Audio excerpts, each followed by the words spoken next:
তিন দেশে ইরানের সশস্ত্র বাহিনীর পাল্টা হামলায় গত ২৪ ঘণ্টায় ২২০ মার্কিন সেনা ও কমান্ডোর নিহত বা আহত হয়েছে। স্থানীয় সময় শনিবার ৭ মার্চ ইরানের সেনাবাহিনীর এক মুখপাত্র এই তথ্য জানিয়েছেন। ইরানের খাতাম আল-আনবিয়া সেন্ট্রাল হেডকোয়ার্টার্সের মুখপাত্র লেফটেন্যান্ট কর্নেল ইব্রাহিম জোলফাঘারি বলেন, হামলায় ওই অঞ্চলে থাকা মার্কিন সামরিক স্থাপনা ও সম্পদের উল্লেখযোগ্য ক্ষতি হয়েছে। খবর হচ্ছে প্রেস টিভির। ইব্রাহিম জোলফাঘারি বলেন, বাহরাইনে অবস্থানরত মার্কিন নৌবাহিনীর ফিফথ ফ্লিটে চালানো ইরানি হামলায় ২১ জন মার্কিন সেনা নিহত এবং আরও কয়েকজন আহত হয়েছেন।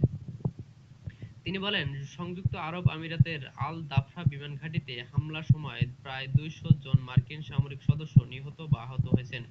এছাড়া পারস্য উপসাগরের উত্তর অংশে যুক্তরাষ্ট্রের মালিকানাধীন একটি তেলবাহী জাহাজকেও লক্ষ্যবস্তু করা হয়েছে। এর আগে ২৮ ফেব্রুয়ারি যুক্তরাষ্ট্র ও ইসরায়েল ইরানের বিরুদ্ধে নতুন করে সামরিক হামলা চালায়।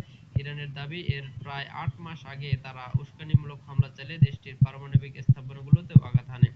ইরানের দাবি, ওই হামলায় ইসলামী বিপ্লবের নেতা আয়াতুল্লাহ আলী খামেনি, শত শত বেসামরিক নাগরিক এবং বেশ কয়েকজন সামরিক কমান্ডোর নিহত হন।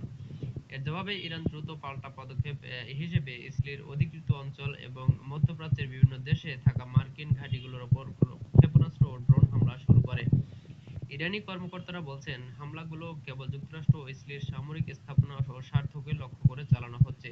তারা আরও দাবি করেন, সেসব দেশের ভূখণ্ডে মার্কিন ঘাঁটি যেসব দেশের